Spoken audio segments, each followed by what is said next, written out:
ইয়াশ রোহান বাংলাদেশের অভিনেতা মহলের খুব চেনা একটি মুখ। তিনি সম্প্রতি তার নিজস্ব ফেসবুক পেজে একটি ছবি পোস্ট করেন। তবে এ প্রসঙ্গে যাওয়ার আগে বলে রাখি, আমাদের ভারতের সিরিয়াল আর্টিস্টদের মাঝে সৈয়দ আরেফিন, রিয়াজ লস্কর, রেজওয়ান রব্বানী শেখ, মীর আসফর আলী এরা সবাই মুসলিম অভিনেতা।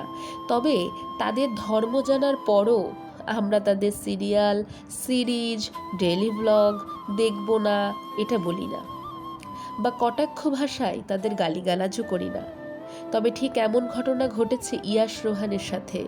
বিজয়ার মায়ের সামনে দাঁড়িয়ে বিজয়ার শুভেচ্ছা জানানোটাই তার জীবনের কাল হয়ে দাঁড়িয়েছে।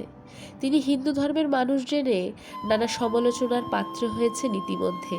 ঠিক 4 বছর আগে চঞ্চল চৌধুরীর পর এবার ইয়াশ রোহানের পালা। দেখব না, ফলো করব না, আরও কত কি। এ বিষয়ে মুখ খোলেন মেহজাবিন চৌধুরী, আরশ খান ইত্যাদি অনেকেই। ধর্ম নিয়ে নয়, তার কাজ ও অভিনয় নিয়েই তিনি ইতিমধ্যে জায়গা করে নিয়েছেন অভিনয় মহলে। এ বিষয়ে ইয়াশ রোহানকে খুব নম্র ও সভ্যভাবেই রিপ্লাই দিতে দেখা যায়।